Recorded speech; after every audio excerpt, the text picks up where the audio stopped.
কুমিল্লার মুরাদনগর ধামগড় ইউনিয়ন নহল গ্রামের বীর মুক্তিযোদ্ধা মোহাম্মদ তাইজউদ্দিনের দাফন রাষ্ট্রীয় মর্যাদায় সম্পন্ন হয়েছে।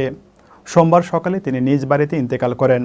রাষ্ট্রীয় মর্যাদার অংশ হিসাবে সহকারী কমিশনার ভূমি সাকিব হাসান খান স্থানীয় প্রশাসনের পক্ষ থেকে গার্ড অফ অনার প্রদান করেন। মুরাদনগর কুমিল্লা প্রতিনিধি মোহাম্মদ নজরুল ইসলামের পাঠানো তথ্য ভিডিওচিত্রে দেখুন বিস্তারিত বাংলার টিভিতে। পরে নামাজে জানাজা শেষে নহল উত্তরপাড়া কবরস্থানে মরহুমের দাফন সম্পন্ন হয়। প্রশাসনের কর্মকর্তা, মুক্তিযোদ্ধা, জনপ্রতিনিধি, রাজনৈতিক নেতৃবৃন্দ ও এলাকাবাসী জানাজায় অংশ নেন এবং তার প্রতি গভীর শ্রদ্ধা নিবেদন করেন।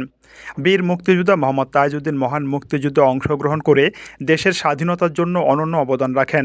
তার মৃত্যুতে এলাকায় শোকের ছায়া নেমে এসেছে। পরিবারের পক্ষ থেকে সকলের নিকট দোয়া প্রার্থনা করা হয়েছে, আল্লাহ তাআলা যেন এই মহান মুক্তিযোদ্ধাকে জান্নাতুল ফেরদৌস দান করেন।